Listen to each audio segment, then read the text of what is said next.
Hello, I'm Julie Gard. I'm a labor historian, and I'm going to explain very briefly where collective bargaining came from. Working people, women and men, have attempted to negotiate with their employers for literally centuries. In the early years, informally organized workers attempted to improve their working conditions by simply walking off the job together, a strategy called collective bargaining by riot. That began to change in 1872 with the Ontario Printers' Strike. The Printers' Strike was a landmark event. It was the first attempt by skilled tradesmen from a number of unions to negotiate a reduction in the normal workday from 10 or 12 to 9 hours.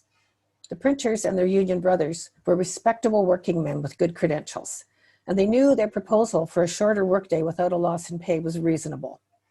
They assumed that as reasonable men talking together, their employers would see the fairness of their proposals.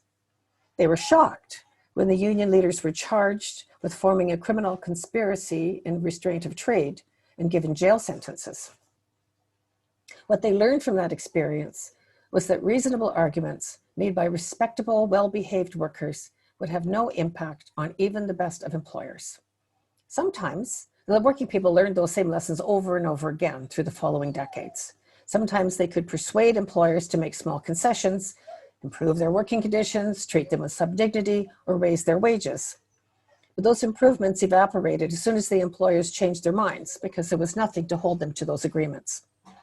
The breakthrough came many decades later in the wake of the Second World War. In the summer of 1946, thousands of workers who had swelled the industrial workforce and joined unions during the war mounted a months-long strike wave that demanding legal protection for collective bargaining. The labor legislation we have today was the state's concession to organized labor's militancy.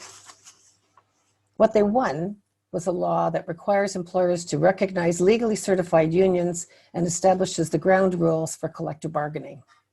That labor law, called the Post-War Compromise, was the only way to get all those striking workers back to work.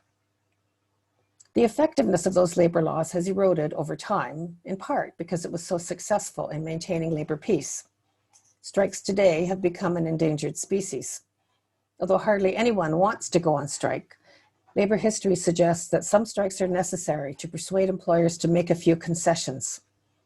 Most of us don't ever want to go out on strike, but labor history shows clearly that withdrawing our labor power is the only strategy available to working people like us when the employer holds virtually all the power.